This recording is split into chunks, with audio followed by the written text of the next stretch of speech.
I mean, overall, I've got to say that I strongly dislike whenever you see a creator giving in to public outcry and changing their artwork because of complainers. So if you want to hear what my thoughts are on this Happy Death Day controversy, then stick around to the end of this video.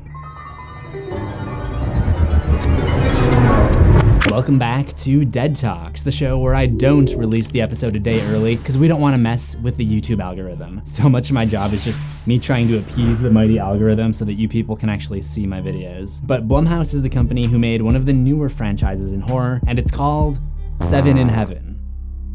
No, I'm kidding. But you already saw the title, so you know that we're talking about Happy Death Day 2U. And Happy Death Day 2U is getting a new release date thanks to a tweet that reads, "My daughter and 16 others were killed on February 14th.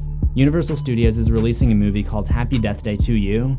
I get the pun on Valentine's Day. For me, it will always be the day that my daughter was murdered. Please reconsider this." He is of course referring to the Florida school incident that happened last year. Universal responded by issuing the following statements. When Universal Pictures became aware last week that the 1-year anniversary of the tragic events in Parkland, Florida fell on the Happy Death Day 2U release date, the studio spoke with its victim advocates and immediately began the process of changing the release date of the film. So they moved it up to February 13th.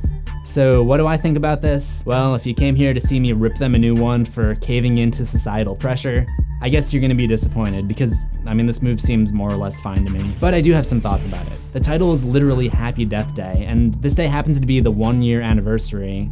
It sounds weird saying anniversary, because usually anniversary is like you're celebrating something. But it is the 1-year mark of one of the most prolific American tragedies of 2018. So just from the title alone, I think it's kind of understandable just because it seems to be such a specific reference. And moving up the release date doesn't really hurt anything. If you were planning on seeing it on the 14th, you still can. If you're a huge Happy Death Day fan and you already pre-ordered for the 14th, I'm sure you can still get your ticket changed if you want to. And it's not like they changed the content of the movie, or worse, canceled the movie. I mean, the artistic intention isn't changed by moving up the release date. Now, I know that there are some films that actually do have creativity put into the release date, but it's not like they're moving a Star Wars movie off of May the 4th or altering Don't Hug Me, I'm Scared from a June 19th release date. I mean, it's February 14th. It's clearly just to try to cash in on people going to the movies for Valentine's. Moving the release date by 1 day seems like a win for everyone. It appeases those affected by the shooting, it doesn't really affect the studio, and it even kind of makes them look like the good guy, and fans can see it a day early or still see it on the same day if they want to. But there are people voicing their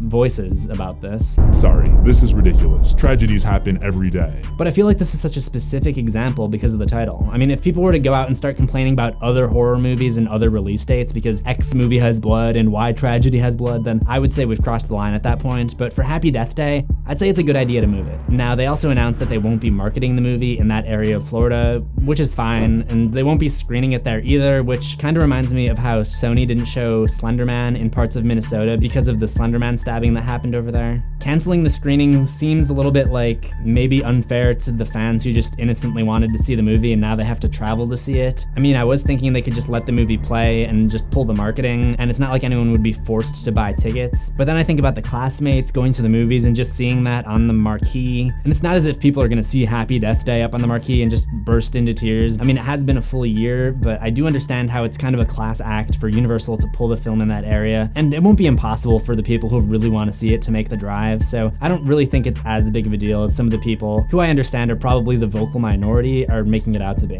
Be sure to let me know your thoughts on this in the comments. Like I said, hopefully this is just a one-time thing because it's so specific, and it's not going to snowball into a situation where all horror movies are banned on the day of every shooting, because the way things are going, there aren't going to be a whole lot of days left. I'll see you in the next one.